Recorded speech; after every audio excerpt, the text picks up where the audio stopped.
I recognise that shirt, Tim. Oh, isn't it? Good it fits someone. It's so nice. This one? Yeah. First time it's been out of the box. Yeah. We found this place in Australia that just makes these kind of shirts, colourful linen, like it's really nice too. Mm. So these are replacing my Desigual shirts, you know. Yeah. Desigual's gone all black and white and black and brown. You know. For the guys, Yeah, for the guys. For the girls, they still got colourful things, but for the guys, they've gone all brown and black. I suppose they wanted a bigger market, but that's meant that all of the nice colours have all gone for men. So it took us a while to find. Mary found this one manufacturer in Australia with all cotton stuff, you know. Mm. Trying to wear more and more natural fibres. Yeah. Both of us. Yeah. So I've got a little collection of these and long sleeve ones and short sleeve ones, and yeah. It's good to find colourful stuff. It's hard to find colourful stuff for men. Yeah. For women, it's more easily done, but most men want to wear black or brown or be cool. Yeah. It's all about it's all about being cool, really, isn't it? But it's not really. Yeah, you hide in it. Yeah. So I like colour and it's the artist in me. Yeah. Everyone's here? Okay. Yeah, we might just grab her too. Mary slept a bit, I think. A bit. I didn't, yeah. I crashed out. No, probably. I feel worse than yesterday, is the answer to the question. You can feel it in my throat, right? It's just like, hasn't rested enough. Yeah, got attacked by spirits all night last night. So,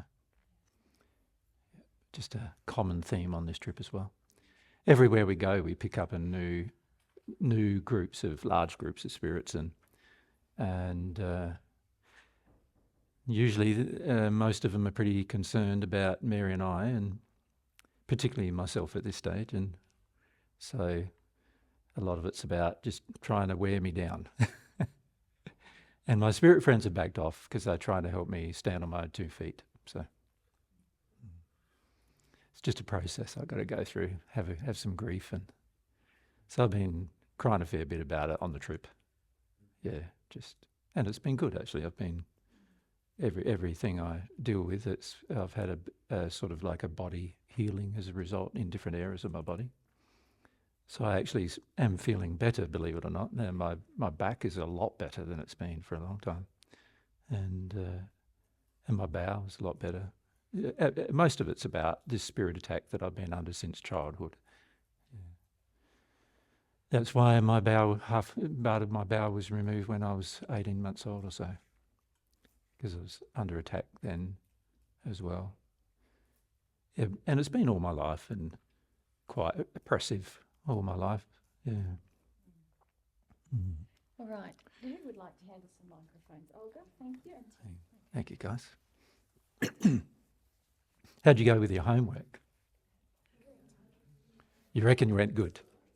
Good. I don't know as much about humility as I thought. Good to know. That's good to know, though. Yeah. It's good to define what we're aiming for, isn't it? Yeah. All right.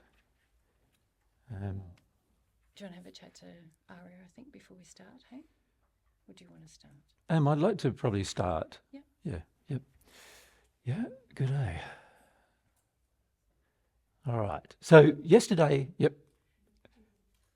would you like to ask? It's a question what you were just talking about there about spirits. Yep. So can I ask, because what is spirit attack? I'm saying I don't know, and maybe I'm having it and I don't even know it, because Yep. I feel I say things like, "Oh, you're this," or "You're that." Is that? I'm thinking it's me talking to me. I don't. Yeah, well, that's spirit influence. Okay. That's not attack. Okay, well, that's, yeah. So maybe we that's should define it, So, should we? yeah, thank you. Yep. Just tighten that up a bit. Okay. There's a number of ways in which your relationship with spirits is affecting your lives, right? So we notice for those of you in Ireland, so it's generally like this, where you've got yourself, so me, and then we've got some spirits around us who are hooking into us because of different injuries we have. And in most of you Irish, you have a very, you try to bend over backwards to be conciliatory. Does that make sense? So there's obviously fear of confrontation and fear of disagreement, Right. and potential anger that will come from the disagreement, right? So there's a tendency to be conciliatory. Now, how do I spell conciliatory? Atori, is it? One L, yeah. So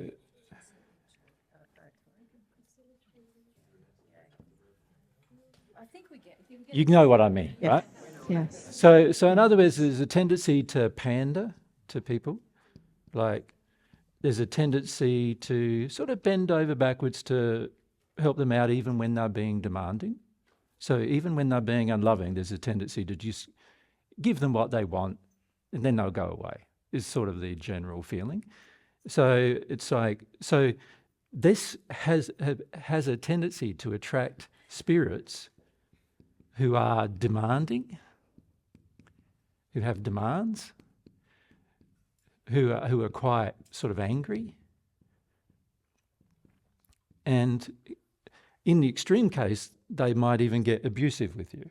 Like they might even just, every time you don't do what they want, you have this sort of, what you guys often think is an internal voice condemning yourself. Yes. But actually it's a spirit condemning you.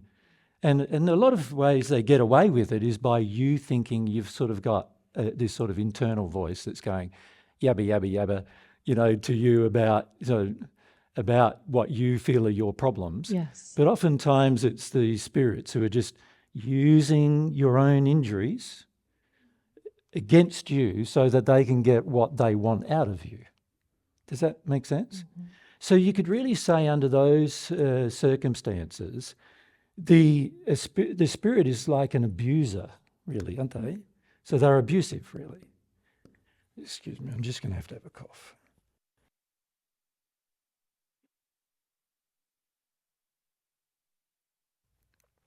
So it's really abusive. But depending on how conciliatory you are as an individual, depends on the level of abuse, the level of demand, and so forth. So for many of you, you sort of experience it like an internal voice that you often think is your own thoughts, but actually it's the spirit's thoughts. They're just telling you things about you that to try to keep you in a certain state of submission. So the problem with these emotions is they make you quite submissive. And this is why generally I've noticed Irish are more law-abiding than many people in Europe. The speed limit's 100 in Ireland, everyone goes 99, right? Speed limit's 100 in like Austria, everyone does 150. Do you know what I mean? Like, so it's sort of like, because of this sort of submission to law, and sometimes comes from oppression from law as well, but there is this general relaxed feeling in Ireland too, is we don't have to rebel with everybody, sort of this relaxed sort of submissive feeling. In that way, you're very much aligned to other countries like Canada and probably Australia, and this is often why Irish people like going to Canada and Australia, and why Australians like going to Ireland and Canada and things like that, right? Because there's a very similar feel of relaxed environment relaxed people, submissive, don't want to make too much of a trouble with anyone. If someone gets abusive, they sort of put up with it a bit.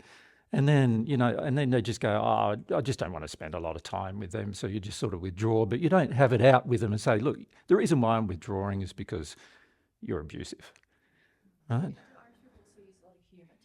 Humour, Yes. humour. Yes. Yeah, Australians are the same, using humour to dismiss, Get too excited, let's just laugh about it. Or you know, have jokes about, they joke away even the character of people who are abusive, and this is a very common thing in Australia too.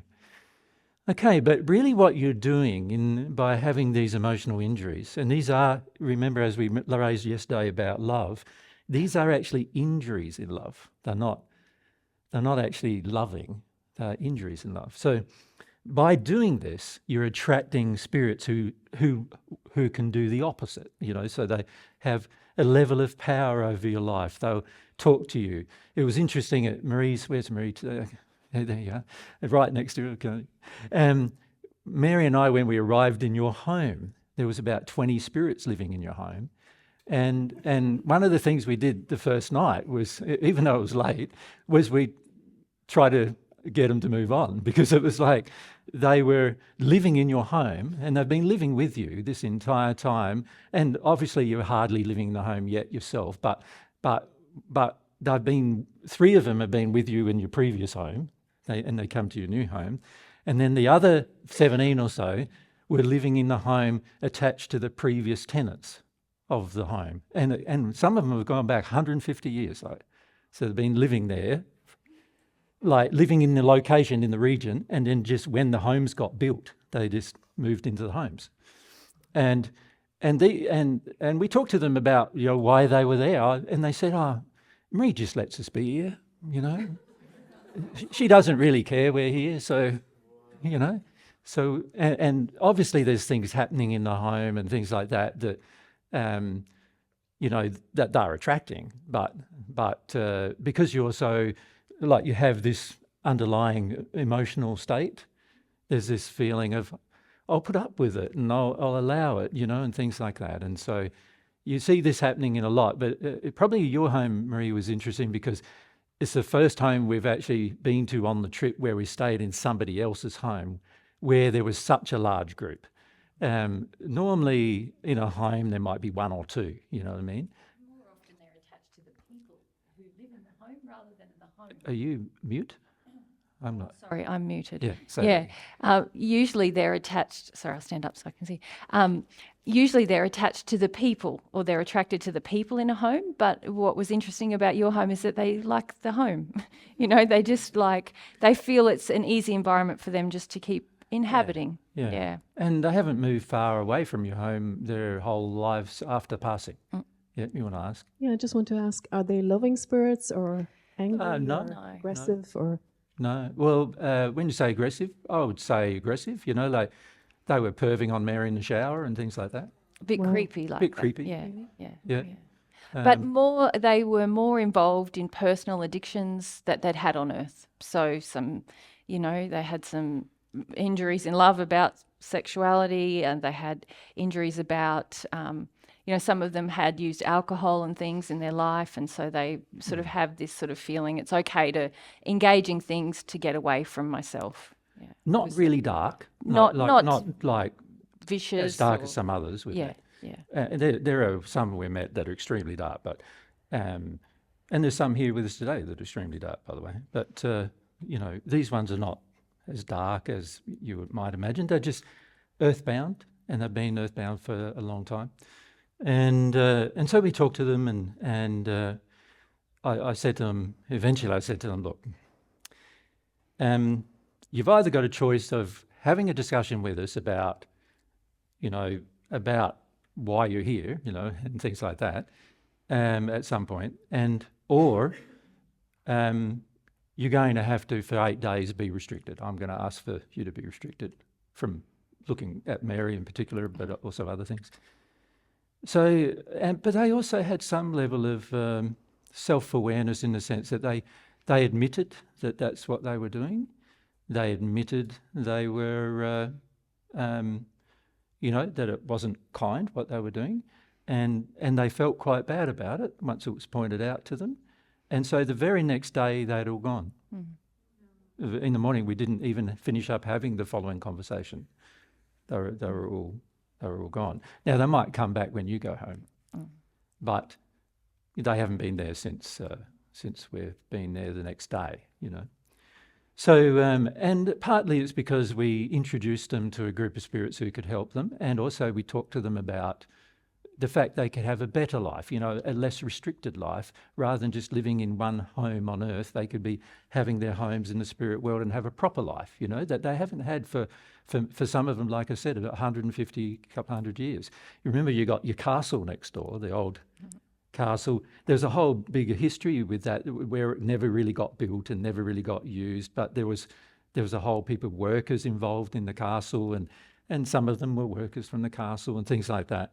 And so, yeah, they all thought they were just going to stay earthbound for the rest of their lives, basically. Yeah.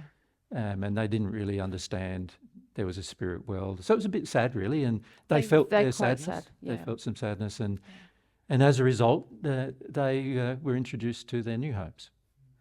Yep. So, but this emotion, these groups of emotions, attract that. That make sense? Spirits, and they weren't very demanding or angry. They were just, they could get away with it, so they did. Does that make sense to you? A lot of people in your life, and the more conciliatory you become and the more submissive you become, a lot of people go, well, I can get away with it with you, so you let me get away with it, so I'm going to get away with it. So that's like sometimes your children, right? You set some boundaries, but you don't enforce them, and so your children know they're going to get away with it. And your husband sets some boundaries, don't enforce them. He knows he's going to get away with it. So he doesn't, and he hasn't loving enough to actually make the decision himself to go, that's not good, right? So it's the same with these spirits. They're just not loving enough to work out for themselves that actually what they're doing is not very pleasant. And particularly the fact that they haven't negotiated with you about living in your home. They haven't come along and said, Marie, we're living in your home, is that okay? And partially they feel like, well, it's going to be okay, because we can feel from you, from the emotions, that it's going to be okay. So we're going to do it. Make sense? So there's that kind of spirit. So you're right with that. They are abusive, but they're not like what the average person on earth calls abusive. Right? Could we call them exploitative or? Well, yeah, but even that, the average person doesn't see it as exploitation, do they? They're exploiting your emotional condition to their own advantage. But they go, well, what else can we do? We don't know where else to go and what else to do. And,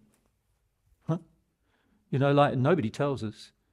So we just stick around here. And what would happen with the law normally is after them living there a few hundred years perhaps, they'd just get tired of it and then wonder what else. And then when they start wondering what else, then normally someone would come along and say, look, this is what else.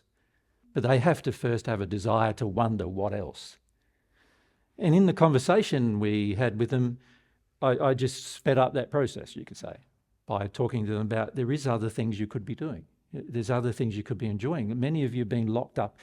They don't see it as being locked up or in prison, but like I said to them, most of you have stayed in this house the whole time the house has been built, and you haven't moved away from it the entire time. You haven't even gone walking down the street or somewhere else. They've just stayed in the house. And of course in the prior, I think 2 tenants ago or 1 tenant ago, there was drugs in the home as well. So that encouraged some of the darker ones to come and be involved with the drugs with the people. And there was a fair bit of alcohol at one point. And so that encouraged some alcoholics from the spirit world to be there as well. But they just all stayed there because they just felt like they had nowhere else to go, sort of thing. So you could say these kind of spirits, even though they're demanding and angry, really, you could really say they're not expressing their anger much or their demand much, right? What they're really just doing is they're just going, we're relaxed dudes. this is where we have lived and we don't really know anything else. You could really say in a lot of ways they're quite just ignorant of what's happening, what they're doing and what's actually happening, right? But they are taking advantage, even though they don't realise it sometimes, they are taking advantage of your good, what people call your good nature. Yeah. But actually, from God's perspective, this is not a good nature. So we'll talk about, many of you feel this is what makes you humble, isn't it? You know, later we're going to raise the issue, aren't we, of what is humility. And for many of you, this is what is humility, being conciliatory and pandering and being submissive and, you know, having a good sense of humour when somebody is, you know, a bit on the edge in terms of their, you know, attempts to control you or whatever. Right? So you could say these kind of spirits are mostly ignorant of the fact that they could be in a better place. They don't have a lot of information about the spirit world because they've not been there. Some of them who were in Marie's house had been to the spirit world and they didn't like where they were going, so they wanted to live on earth instead. So that's why they were living there too. So it's just like, oh, we don't like where we were told we should go, so we come back to earth. And for the most part, they live in quite a fair bit of internal cohesion too. Like there's 20 people in the house, and it's not a big house. It's just a fairly small house. And there's 20 people living there, so they do trip over each other sometimes, just like you would, right? And they do argue with each other sometimes, but generally they get along. And there's a what's that series? The British series There's called a comedy. Ghosts. Yes. Ghosts. Yes. I said to Jesus, I feel like I'm in an episode of Ghosts. Yeah, It was, yeah, it was. yeah. And they were like, you know, you think about most of those spirits in that series, Ghosts, even though it was a comedy. Many of them thought they were doing the good thing, even though they're not doing very good things. And a lot of times they were just afraid of moving on and other things like that. Hung up on their earth life. Hung up on their earth life, yeah, which is what these spirits are. And of course, when a person is quite conciliatory and submissive, then they're not, in this case, they weren't living through Marie, so they weren't actually attached to Marie. They're attached to her house, right? So most spirits will attach themselves to a person, but they felt that they could live in the house because of Marie's submissive, conciliatory, and sort of generally relaxed nature, right? That she wouldn't worry, it wouldn't bother her that she's living with 20 other people. Okay. Does it bother you now that you know about it? Well, they might come back when you're there. Yeah, you want to ask Talia? She'll just pass the mic across to Talia there. I just want to ask this. I have this. I don't want to have another personal, because I haven't answered. No, it's not personal. It's about this idea that if there's spirits there, it's not like if it would be 20 people living in the house, Yeah. it would be very freaky. But if there's 20 spirits living there, there's something that, I mean, maybe it feels different, and I don't exactly understand why. Maybe Yeah, it's well, because it doesn't to us, but yeah, because you see them, I guess. I feel, yeah, for the most people, you sort of blank them out emotionally and also sight-wise. And most people just blank it all out, and therefore it's not freaky anymore. It's like, you know, it's similar to the thing you said yesterday about God. You know, why can't I see God? Well, you know, and by not seeing God, you don't feel as connected to God. But see, when you feel more emotionally connected, you'll find, oh, there's those spirits in here, you know, I don't know if I want to live with them in the next 8 days that I'm here. Yeah, yeah. If we pass the mic back. Okay, so then there's a group of spirits, you could say, who are a bit sort of... and by the way, we could go on for days here as to different types of spirits. So what I'm trying to do is just give you examples of the kinds of spirits that might be attracted, right? There's different spirits that are family, and generally they are connected directly to the person, right? And sometimes these are connected directly to the person too, right? But this kind of spirits is directed to the person because they think they care about you. And usually what they are is family members or people in the spirit world who feel like, oh, I really like that person. I really like, Marie's or Margaret's, or I really like their personality and their nature. And I really like, they feel like family to me, right? And so they go, okay, they need a bit of help in their life because I see that they're not doing things just right, right?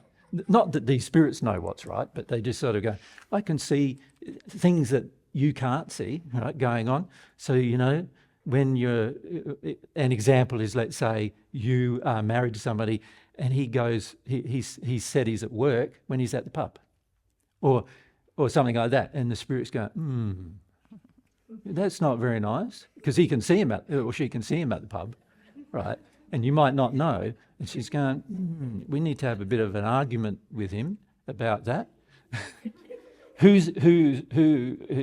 are they going to argue through? The person, because they can't actually have an argument with the person. Like, they can, project at him emotion, but if he's very insensitive, which most men have a tendency to be,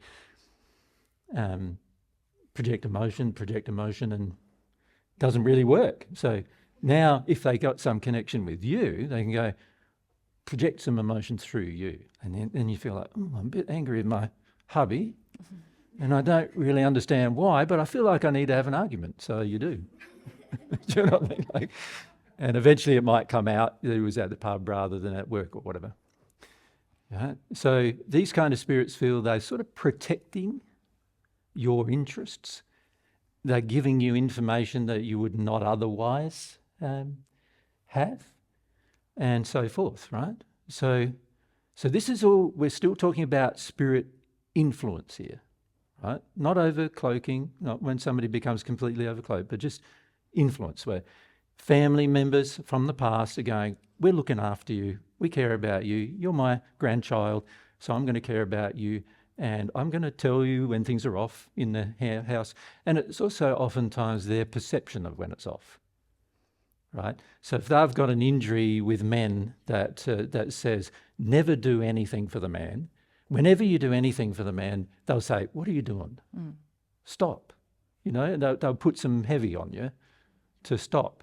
And if you're connected to them, and most people are, because the family often have coded relative injuries, then you'll just go, that's what I do, I'll stop, But you don't even think, you think it's your thought to stop. Yes, I've noticed a huge resistance. I feel, I don't want to be doing this. I just don't want to. Yeah. And then I ask them, what's going on? Why? Yeah.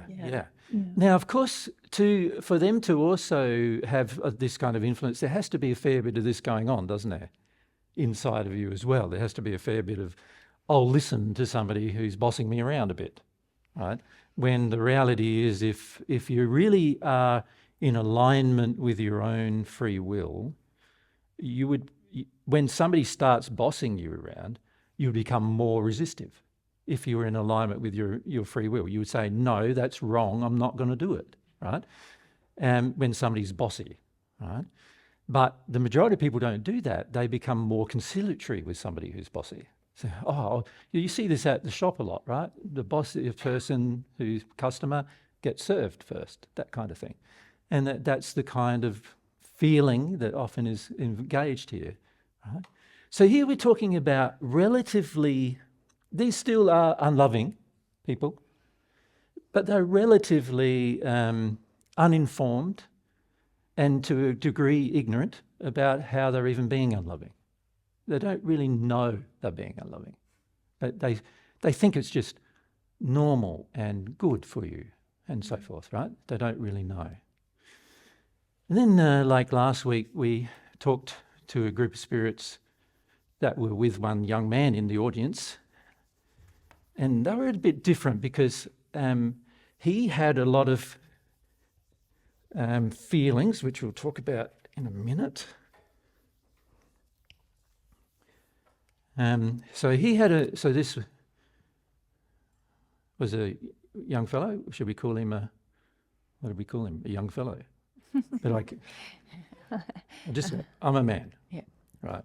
But I've got competition feelings with my dad to a fairly mild degree. I also want to feel like I'm a good guy.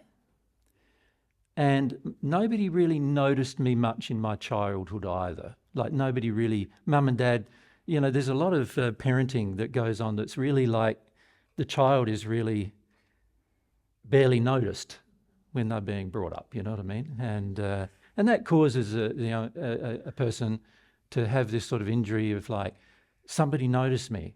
Can I be better so somebody will notice me, Have a feeling of, I need to have some level of approval from people. And so this is the kind of person who would set up an influencing thing on YouTube or, that kind of thing, just become an influencer. So I'm influencing people and then people look up to me and then, now I can feel that people look up to me because my parents never did, that kind of thing.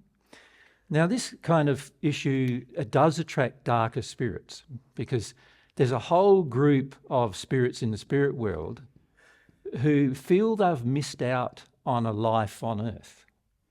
So that common thing is, some of them died from a car accident and they were in their 20s or teens.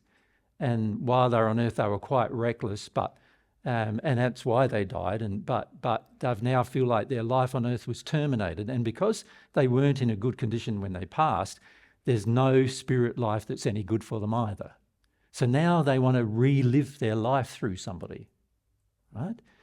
And so what they do, if you died in your early teens or 20s, you've missed out on a lot of sex with women, and you've missed out on a bit of feeling of power, and you've also missed out on, doing reckless things like, driving a car recklessly or some reckless sport that's potentially life-threatening, but makes you feel like connected to yourself and things like that. And the spirits have sort of missed out on all of that. So now what they would like to do is come to earth and use this man and his experiences through which they can feel from their spirit body to his physical body. They can feel his senses and a lot of other things and influence this man in harmony with the man's desires, right? Because obviously the man has those injuries, so he's going to have those desires. So in harmony with those desires, they're going to influence the man to do the things they couldn't do. So for this young man, they were teeing up his sexual encounters for him. Finding out a woman that was and he's a fairly good-looking young man, so that is pretty easy. That's why they connected to him, because it thought, if I choose a bad-looking young man, then there's less chance of it happening, is what they think. So they choose a good-looking young man. It's better. And so these spirits, even though they're darker than the other groups of spirits we just mentioned, but they're not like evil motivation. Does that make sense? For power and domination and all those things. These kind of spirits are more just interested in controlling this man to have some experiences themselves, and frequently 2 or 3 or 4 or 5 of these spirits will connect to the man and they'll share the experiences. So your turn now. And when he has sex with one lady, it's one of the spirits' turn who likes that lady, and then another spirit likes a more plump lady, let's say. So when he has sex with that lady, the other spirit comes and has sex through him with that lady and things like that. So you can see what's going to happen to the man, though, is he's going to get darker and darker, and he's not really engaging his own will. He's being influenced heavily from the will of the spirits. And so it's a very insidious problem, because the man thinks, my life's looking good. I'm getting the things that I think are really good to get, not knowing that he's actually got a group of spirits with him that are influencing him to get those things, and that actually his life isn't his own, really. Right? So now it's getting closer to what we would call overcloaking or possession. Not complete possession, but but overcloaking in the sense of when he's doing what they want him to do, one of them's doing it for him, right? So when he's off climbing, dangerous mountains with no ropes, one of the spirits who loves that is doing it with him, being careful here, be careful there, careful here, careful there. And if the man actually falls and dies, which is the last thing the spirit wants him to do, because otherwise he can't climb the next mountain, he has to go and find another young man to climb the next mountain. So the last thing the spirit wants is that he dies. They want him to be skilled at it. And so they get him to investigate the skills and to get all the things together and the proper equipment and everything to make sure that he's safe. But they're not really caring about his safety, are they? They're really caring about the spirit's just caring about his experience. So you could say these spirits are much more selfishly motivated. Make sense? Okay. And they're not so innocent in their They're not so innocent. Yeah. motives. When the discussion we had with that with Errol, which was the spirit involved in this last week, he wanted to tell me he was innocent, but the more I pointed out that he wasn't that innocent, the more he first became quite abusive of me. Telling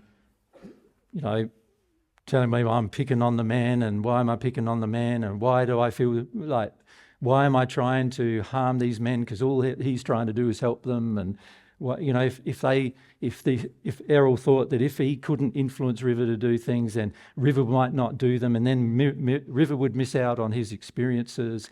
And so, that's what he felt. The spirit felt that, and he felt that I was being a baddie, and he started getting a bit abusive with me. There was a bit touch and go, actually, whether I could actually have a conversation with him. But sometimes as a spirit, it's hard once you start the conversation with the person, but you really want to get out of the conversation. If the person wants to stay in the conversation, it's pretty hard to get out of the conversation because the person's interest in you causes you to come back to want the conversation again. So it's sort of it's a bit confusing for the spirit. And eventually he had a breakthrough about what his feelings about God were. And once he had that breakthrough, he had lots of things come to him through the reception of love that he received from God. He had a lot of things come to him of how wrong what he was doing actually was. And it was very interesting. Once he had that, River started crying as well in the audience. And so River could now start to connect to himself in terms of the sadness he felt about his dad and competitive with man and other things like that he wasn't feeling before. And it was interesting because the day after, River looked brighter, like it looked more like a person who was in command of himself. Yeah? Someone who was connected to himself. Before then, a lot of spirit influence was happening. And what was happening before then is whenever we were talking about a subject that the spirits didn't like me talking about, River would just zone out. But now there was a disconnect. River could tune into the subject after that. That make sense? Yeah. So you can see that the influence is still bad, but the spirit is thinking still he's doing good, but it's really a self-delusion because he knows in his heart that it's not so good, and he can also see himself and his own condition darkening as he's doing it, so which I reminded him of, and he didn't want me to remind him of that. So this was all happening, and he eventually had that breakthrough where he talked about his feelings about God, that God doesn't care for him, God doesn't, he's never known anybody in his life to care about him. And the deep sadness he had about that, he had a big cry about that. And then now we could help him properly. Yeah. Okay, so far you can see you can see on the spirit side, there's increasing levels of evil because of the increasing levels of evil in the injury on the earth side, which causes the attraction. You follow? Yeah. All right. And the extreme of that is a man or woman, so someone, right, who actually has desires for power, control of others, to feel they're superior to everyone else on earth. So superiority. They want the adulation of people on earth, the almost worship of people on earth. So they're looking for being worshipped or honoured or adored. They demand honour, and so forth. They are very dark emotions, very dark emotions. If you have those emotions when you pass, you will definitely be in some of the deepest parts of hell, right? Now, what that does is it attracts a group of spirits that are already in the deepest parts of hell.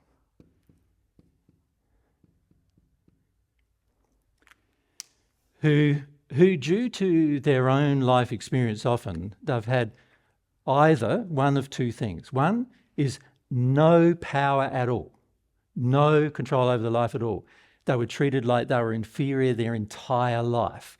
They were treated like with disdain their entire life. So you either have that kind of a spirit who doesn't want to feel those emotions, or the type of spirit who had all this in his earth life and is now doesn't have it in his spirit life. Right? So one of those two. And because of these deep desires for these feelings, these spirits will do many, many evil things. Right?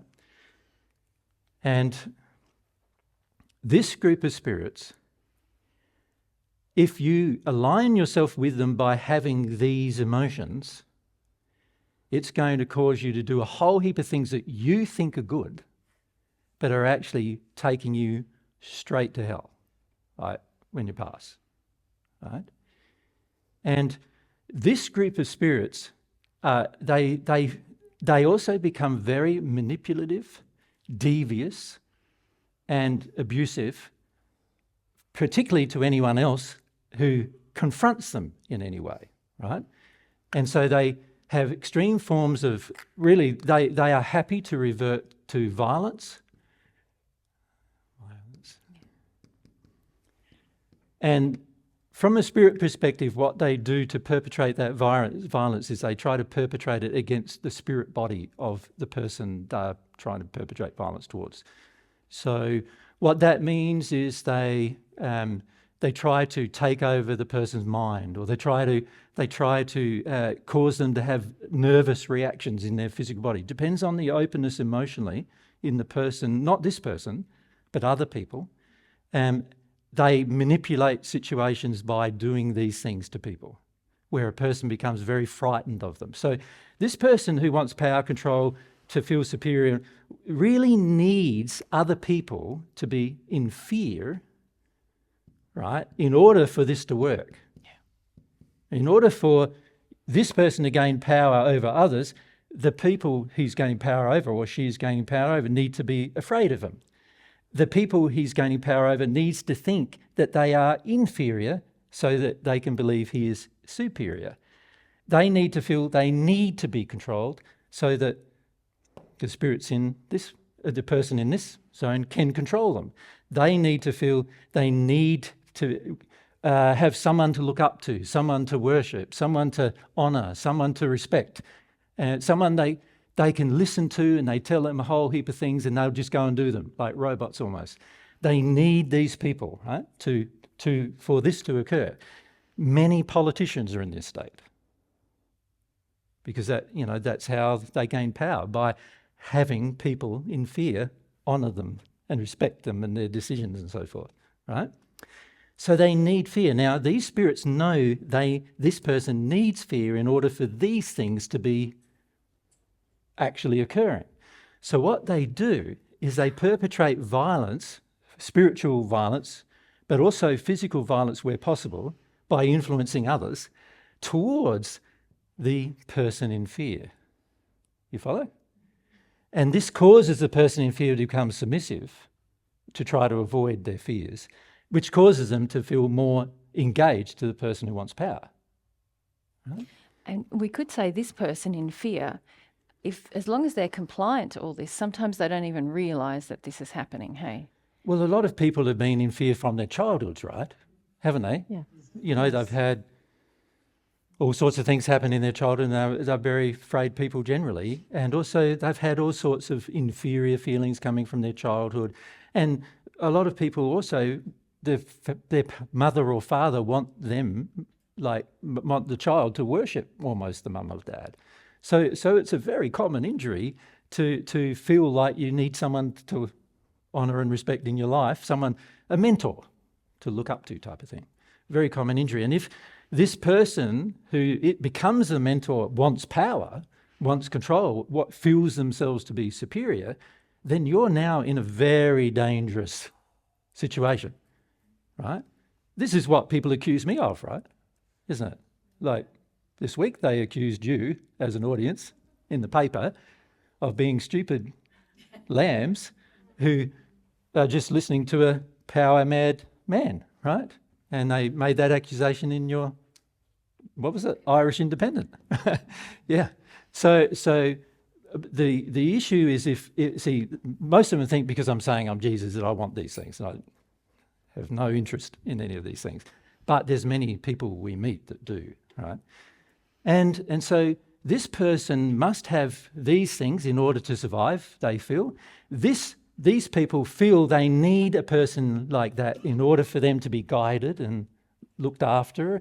A lot of it's about safety as well. They feel if by aligning themselves with this person, it's like in a prison, when there's a person who is the boss of a gang in prison, then the people who don't belong to the gang feel very exposed and very unsafe until they become a part of the gang.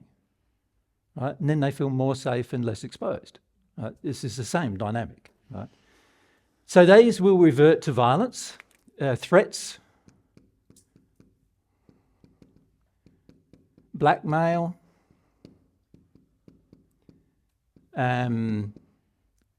ridicule,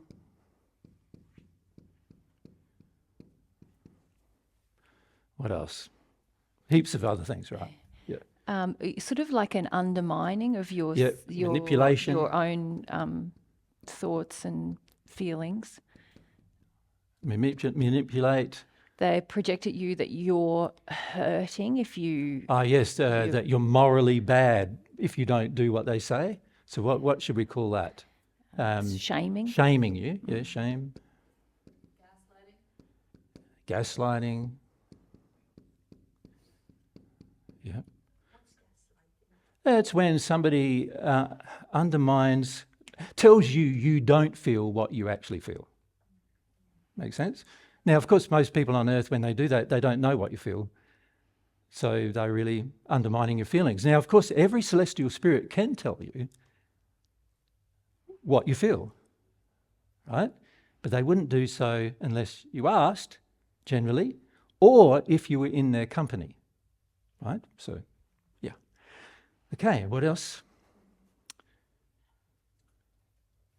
Now, these kind of spirits often, let's say this person wants to go to another country, let's say.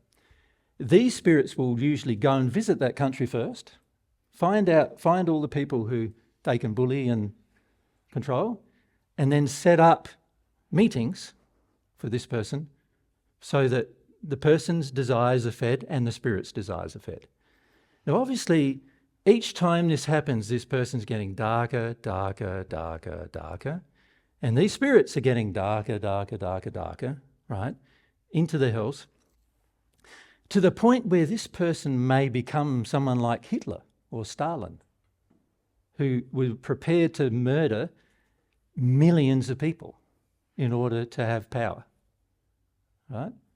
And these spirits are the spirits who control the world's political systems. They control the world's media systems.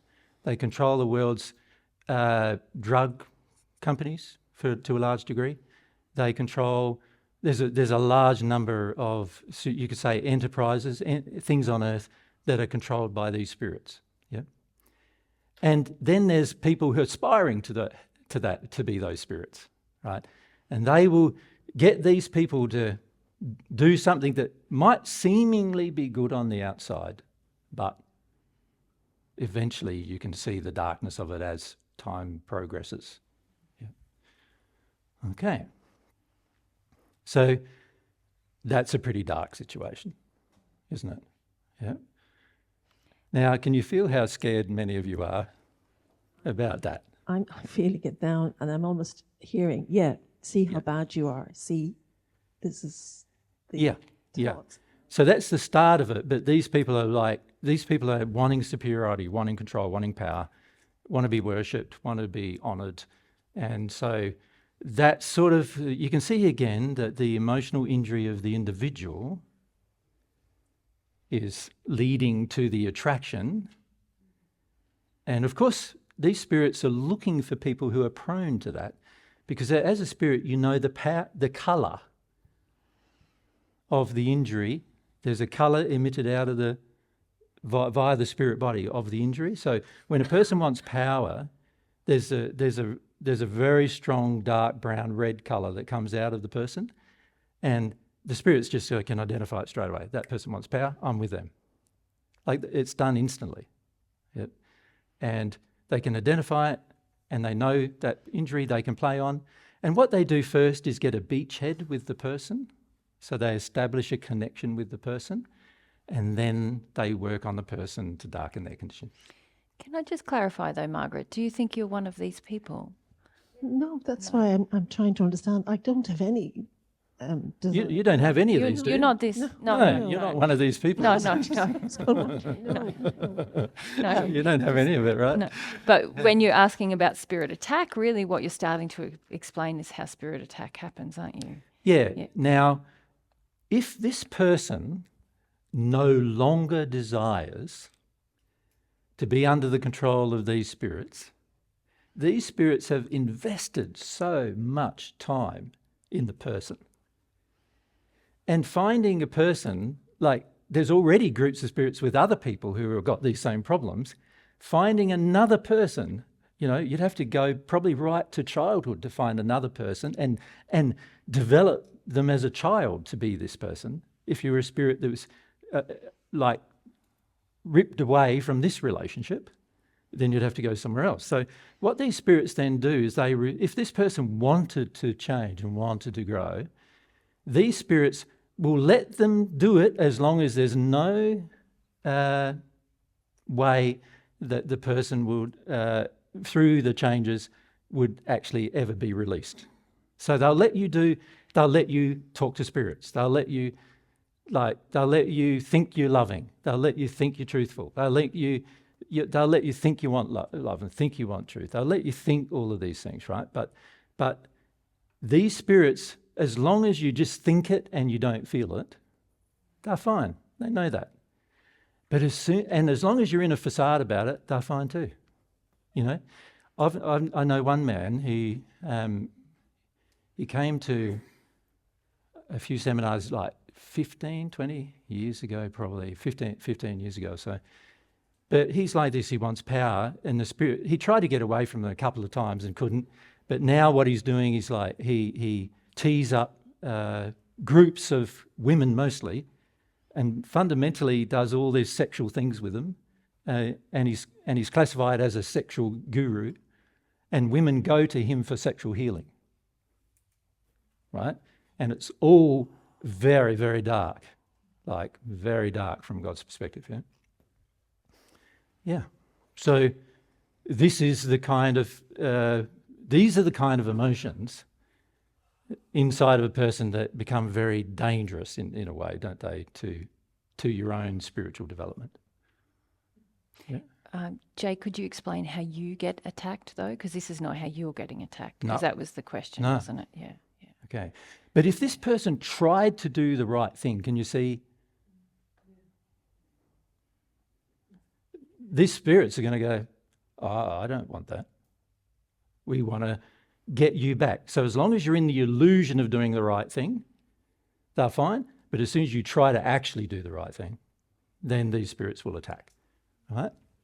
So can I just ask how it came about is I am a carer for my brother who's got an intellectual disability. Yep. And I find myself, as you were saying there, being resistive.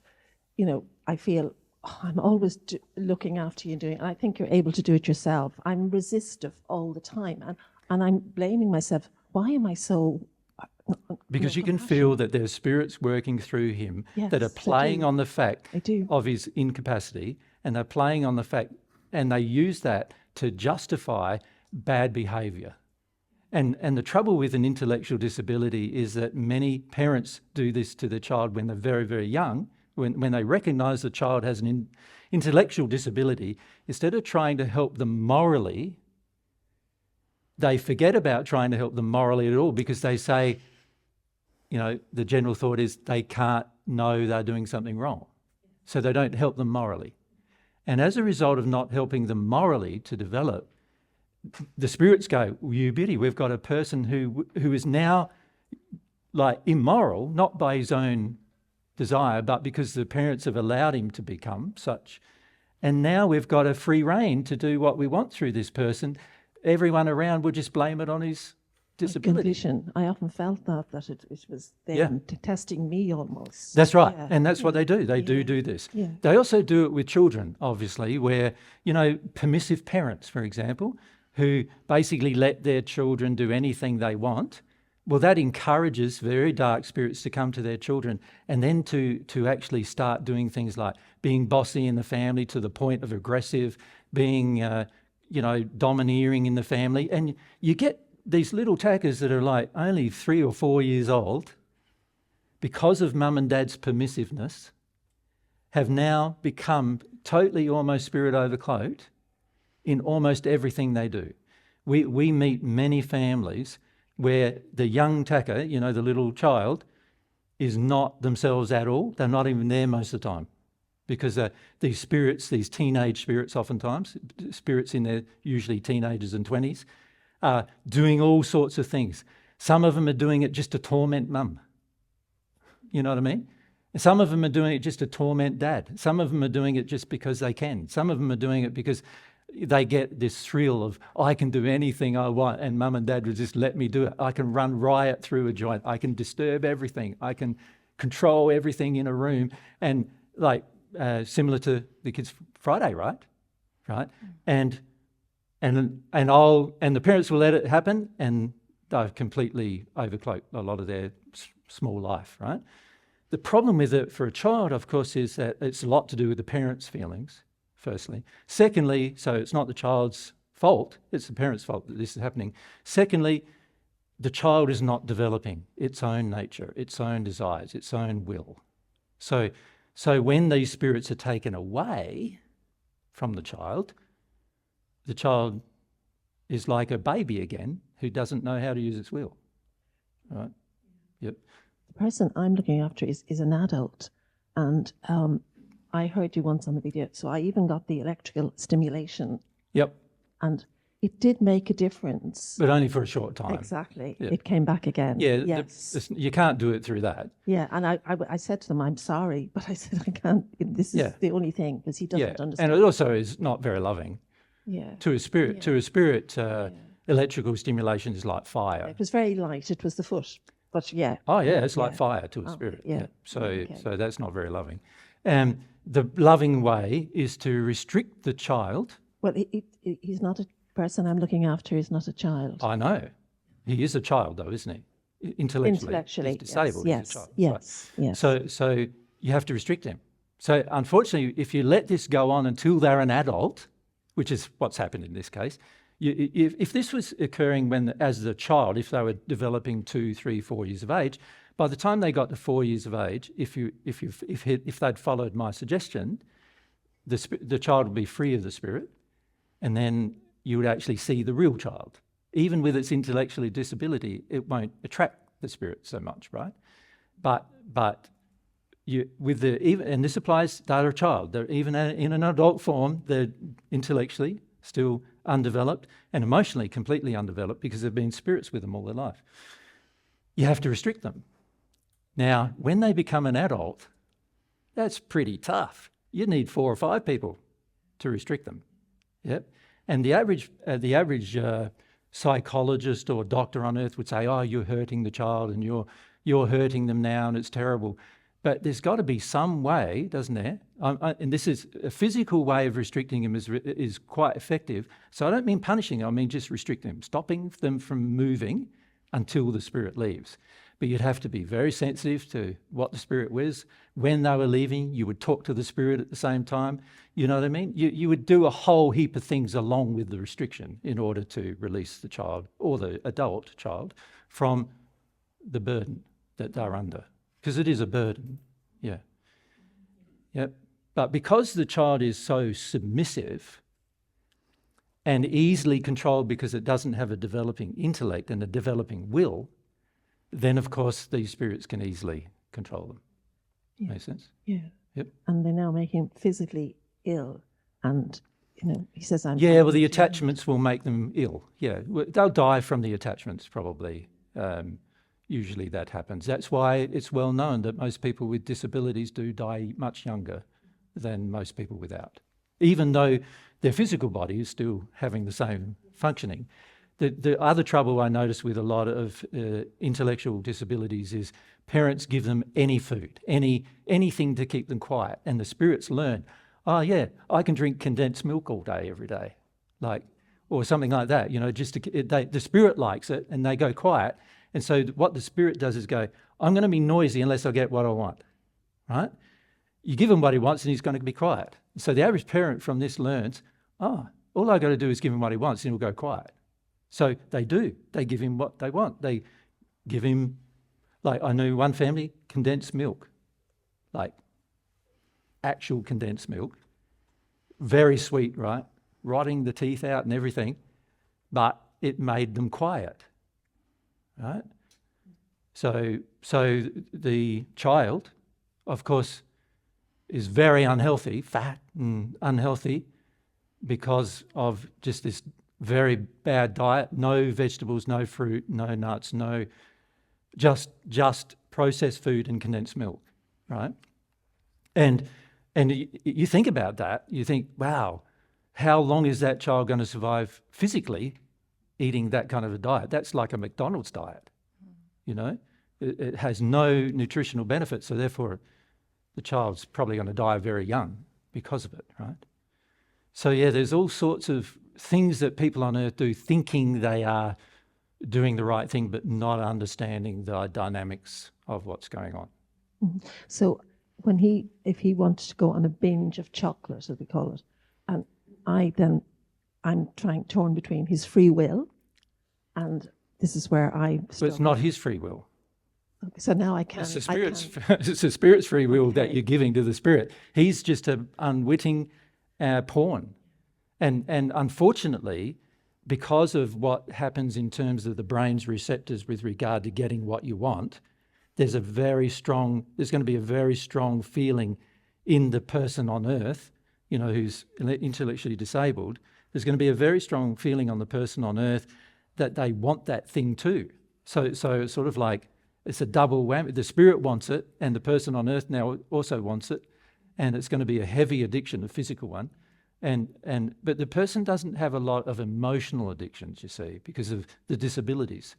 So you can quite easily clear these problems, but you have to be on it at a young age. That hasn't happened. It's only now that I am seeing. Well, now it's going to require more firmness, isn't it? See, it was my parents.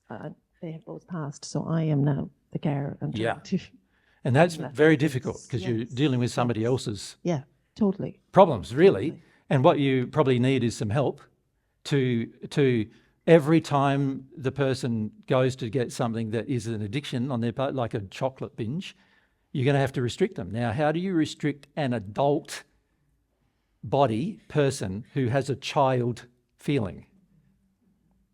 Because that adult body person is going to have a tantrum just like the child does, but he's going to be in an adult body. He's going to hurt the hell out of you, right, if you do that. So you're going to need help, and you're going to need some plan to work your way through it with the person. And you're also going to need to do the other things, and that is talk to the spirits around the person, ask your spirit friends to protect the child from those spirits.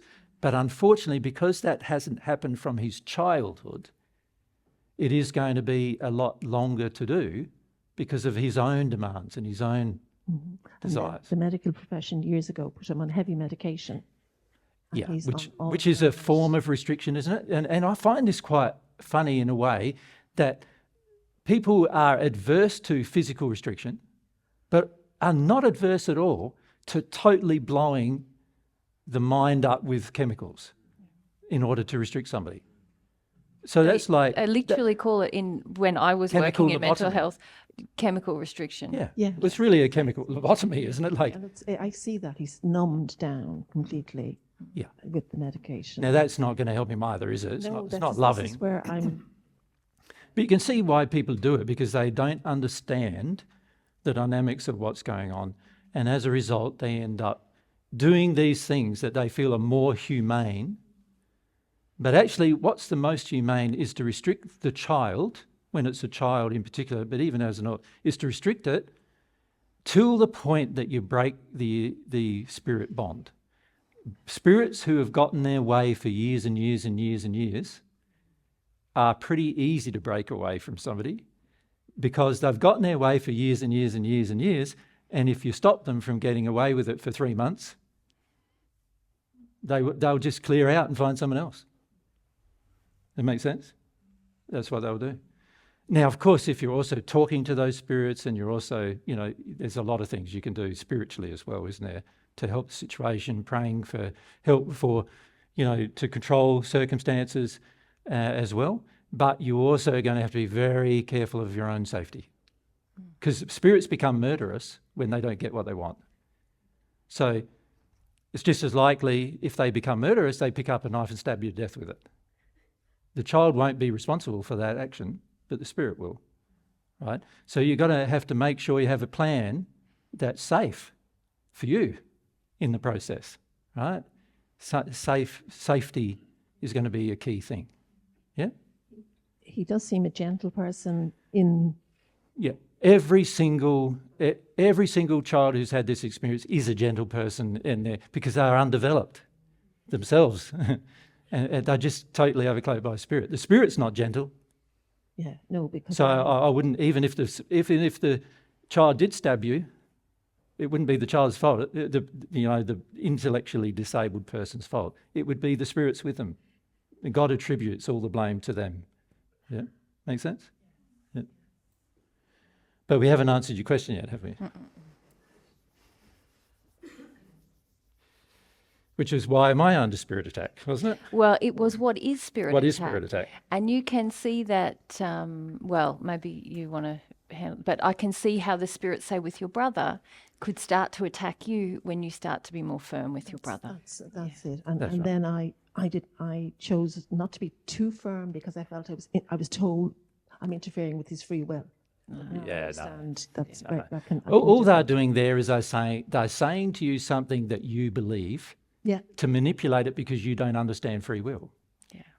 Yeah. You don't remember we talked yesterday about the love principle. Yeah, this is where I got a realization that I wasn't using any of the firm or all of those aspects. Correct. Yes. So you're thinking you're being loving by saying, Yeah. they can do anything. But actually that's not what God does. What God has given you free will, and then he's given a whole heap of laws. And if you break the law, there's a penalty. Yeah. And if he can go to a day centre, which is good for him, but he'll say, no, I don't feel like going. I don't want to go. Of course, because he gets more at home than he would there. And I said, well, and then this might the free will. Do I say no? You must go. And also you need a rest. Yeah, it's true. It's true. So at some point you're going to have to love yourself as well. Yes. So and I go, could say to him, no, you need to go. Yeah. And he can play up. Then the spirits can, and Of course they will. They will every time. Yes, Until you yes. break the bond, they will. Yes. Because it's not where they want to be. Okay. In the day centre, they're more restricted. Yes. If it turns out that they do something actually bad, they'll be held down and potentially medicated, which the spirit doesn't want, of course, Yeah. Yeah. because then they can't have control anymore. So they don't want to go there, right? So they put thoughts then. the staff get concerned and they talk to him and he says, oh, he doesn't even understand, I want to suicide myself. And then they come back to me and I feel, well, this is... But that's the spirits too, right? It's the bribery method. Yes. So that you feel like, oh, no, I can't let that happen. You know, it's a method of bribing. And I have seen spirits cause the person to suicide, yes, of course, because it's a way of bribing you and then following through with it. If they were really serious, they'll follow through. If those spirits are quite attached to the person, they know that if they kill the body of the person, that they won't get all their attachments. So for the most part, they won't follow through. But I have seen some follow through, yeah. And you wouldn't be to blame for that either. But now I understand about the other aspects of love, being firm, and this I know is good for you, and I understand that this was where I was having the confusion. Yep. Am I interfering with his free will? Yeah. I understand now. Yeah, and you're not. No. Yeah, it's not even his will you're interfering with yeah. anyway. Okay. It's the spirit's will. Yes. His will is already interfered with by the spirits. You follow? Yeah. The spirit is controlling the lad. Yeah. So the spirit is responsible for his actions. Yeah. And the lad is just barely there sometimes, Absolutely. right? Absolutely. Yeah. You get times, don't you, when they are there, the spirits get a bit tired and they have to go away for a while. Will engage or something, yes. And you can have a bit of a chat then, and generally, you know, like talking to a young child, you can have some reasoning and it generally works. But if the spirit is there, they're not going to listen because their intention is, I just want to get what I want. I want him to do what I want. Yep. Okay, but Yeah. now I understand about the other aspects of love, so being Yeah. firm, that's what Yeah. I need to be. And Yeah, and this is why we need, you know, we've barely touched, you know, the subject yesterday, which was the principles associated with love, and then we wrote love on the board, didn't we? And we said, what's God's standard of love? And you wrote a whole heap of things. We've barely touched that list, right? Barely touched it. And what most people think love is just primarily their addiction getting met. That's it. Yeah. As long as they meet my addiction, that's love. And that's not love from God's perspective. Yeah. Yeah. there's an expression here in Ireland called tough love. But again, I don't feel that's loving either. Tough love. But then. Well, love is firm. Yeah. But I don't, when you say tough love, it sort of makes it almost sound violent. Yeah, it doesn't feel loving. But it's firm. Like firm is unyielding. Like you don't change your mind, or, you know, it's just like down the line. No, you've broken a principle, out the door type of thing. That's God's way. God, if it wasn't God's way, what would happen to most of you is you'd break the law, you'd have no penalty, right, for breaking the law, and then you'd think, if I break the law, it doesn't matter. And then what would you do? Break more laws and break more laws until the point that your own body decays so much because you've broken so many laws. And if you think about historically, many people in a position of like wealth have done that, exactly that. They've broken so many laws that their own body decays from syphilis by the time they're 30 or something. Do you know what I mean? Because they broke so many laws. Their own body couldn't even be sustained anymore from the poor spiritual soul condition. And the whole body starts disintegrating for all sorts of reasons, right? And, you know, the more you break the law, the more the spirits have to pop you up. So sometimes they do that too. Like I've seen people who are so ill and so sick from breaking the law, like particularly laws of self-love regarding alcohol, for example. They're so ill and so sick, but the spirits keep like pumping energy into their liver and pumping energy into their kidneys, keeping them drinking, pumping some more energy into try to heal the kidney and try to heal the liver, because they know they're going to lose this guy, but they want the drug or the alcohol so much. They know they're going to lose the guy if the guy dies, and then they'll have to go and find somebody else. So what they do instead is they're pumping full of energy here, energy there. And sometimes you see these old guys who are basically non-compos mentis the majority of their life, right? My own grandfather was one of these. He used to drink one flagon, which is in Australia is 4.5 litres of port every day, right? And he did that for the majority of his life. He died at 56 from, what do you reckon? liver and kidney failure. Yep. But they were pumping him his whole life, keeping him going. He was a sick man from his 40s, you know. When I compare what I look like now, and I'm 61, with him when he was in his 40s, I look like younger than him, right? He was so wrinkled and old, and his whole body was falling apart, but still drinking his flagon of port every day. The spirits needed it, right? So he's having it, and that's it. And he's in the spirit world now, and he knows that that's what happened. Yeah. And one time he actually sat in the back of our car while we were travelling along. We were going down to one place where he used to live, and we invited him to sit in the back of the car, and we had a chat with him. But it was, you know, he still, to this day, like he's dealt with all that now. He doesn't go and get drinking. He doesn't drink with other men. He did when he passed. He went and did the same thing to another person on earth. But he got so sick with that eventually in his spirit body that he stopped that. That's the only reason why he stopped. Yeah. So you see this a lot, you know, with this spirit overcloaking stuff. Yeah. For me, what it is that the spirits have known who I am since I was born. So many of them attached themselves to my body from the time I was born, which is the reason why my bowel got damaged when I was, and had to partly be removed. I had terrible agony from spirits all of my life, but I never did what they wanted. And because I've never done what they wanted, they've just caused me agony for a lot of my life. Does that make sense? And what I'm doing now is, by going through different emotions, is by patching up the holes that they have some connection to. Yeah. And as I patch up the holes, certain ones of them leave. They're pretty angry about leaving. So what happens when they do leave is they inflame other people around me to attack me and do all sorts of things as well. And that's all just a part of the process of eventually them leaving. Now I've had, on the average, around 2 million spirits in that place with me since I was a child.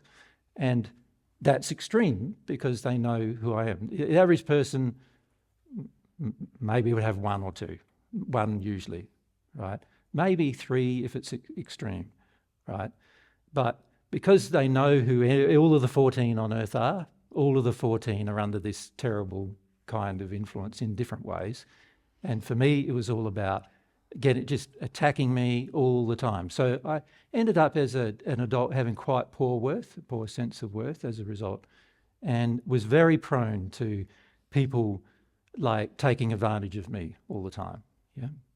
And so that's something, as I emotionally work through that, you'll notice I'm becoming more firm with people taking advantage of me, right?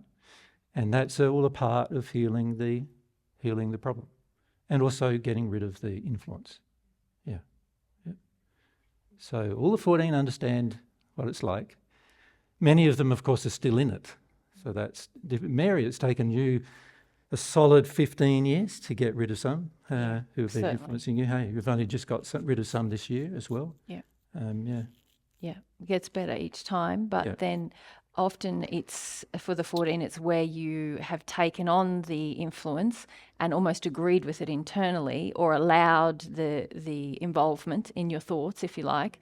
And then as I've dealt with different feelings with men or women, or fears that I have, I notice that this huge weight is lifted, and suddenly I feel more present, or suddenly I feel more like, when you're under a lot of influence, when you're in sort of acceptance of it, you can feel very strange, like, oh, I think I feel this thing, but now suddenly I feel something else, or that makes a lot of sense, but suddenly I can't understand it, or, because there's that emotional engagement with the spirit, it affects how you think you are, or how you're behaving, and lots of different things. Of course, then as you let go of that influence, there's a period where you're no longer sort of in agreement. Even if you're in agreement through just, I'm afraid, so I'll do what you want. Then when you say, I'm not going to do what you want anymore, until you release the fear, there's a feeling of being attacked, but you can now feel it's coming from outside of you, and it's not an internal process that's happening. Yeah. Thank you. Yeah. I think that's what's happening, and I'm beginning beginning to realise that. Yes, you're beginning to feel, yes. oh, hang on, maybe that's exactly not all right. me. Doesn't even feel like my doesn't even feel like my thoughts. Yes. Yeah. And I'm. So it's a good sign, isn't it? Yeah. And it can take a long time or a short time, just depending on how fast you deal with your own addictions about something. And so when it comes to self-love issues, often they are quite hard to deal with. And so quite often it can take some time to alleviate spirit influence under those circumstances. When it comes to power-based addictions, they take the longest time to deal with. Frequently we see people never dealing with them on earth at all, of course. So anything power-related, where you feel superior, is going to take a long time to address as an emotion, and it's going to attract some very evil spirits while you do it as well. So that's the difficulty for most people who face these problems, is that if in all the 14's case, they have extreme lack of self-worth. So that's what causes a lot of the attraction, but also because the spirits know who they are. So there's a much more intense situation going on for all of them. But when it comes to the average person, if you've got even extreme self-worth issues, usually it's only a few spirits that will connect to you, because you don't have enough energy to do everything they want otherwise. It's the power people who have the most severe negative influences. Yeah. Okay, so there's lots of hands up about all of that. Do we want to do we keep want going to on keep this going? topic, Is the question, yeah. or do we go to humility? Or do Is we- that the question? Well, I think humility has a large bearing on the It does. problem, doesn't it? It does. Yeah. Yeah. So I'm tempted to go there instead. Yep. It's, a lot of these things boil down to a lack of humility in the person. Now, in the case of a child, as you were mentioning, it's not the case. Obviously, it's a lack of humility in the parents, and also a lack of just general understanding of what the problem is. Like most parents are very permissive with their child, thinking that it's an act of love. Yeah. And because of that, they encourage their children to become spirit influenced, unbeknown to the child. And then the child becomes very unruly. So, most children by nature and by remember God's created their nature and their character, and their personality, and their nature has been created by God. Most children are pretty gentle. And even the children who have, strong sense of what they desire to do in life, they're still pretty gentle about it. It's when they become overcloaked by some pretty dark spirits, that's when they become violent and not gentle. And so every child who is violent, or every child who is no longer gentle, is generally overcloaked by a spirit. And as to how long that happens is going to be dependent upon how the child develops its own will in the course of its life. Yeah. So some children never do, and so they end up being drug addicts and, criminals. And often many criminals are spirit influenced, often. In fact, many of them describe it, even when they commit a crime, that they just zone out and they don't really recollect the entire crime, and it feels like somebody else is doing it through them, and they describe all that. There's well-documented evidence of this for hundreds of years, right? And I find it so fascinating that the medical community and and also the just psychologists and everything are not working on it. Although we've just recently seen that some are. Some psychologists are starting to recognise that there is spirit influence on the people, even though they don't understand what that means. Yeah. Okay. Homework. Do you want to have a break before homework to go to the toilet? Yep. Well, let's have a short break to go to the toilet, and then we'll do the homework.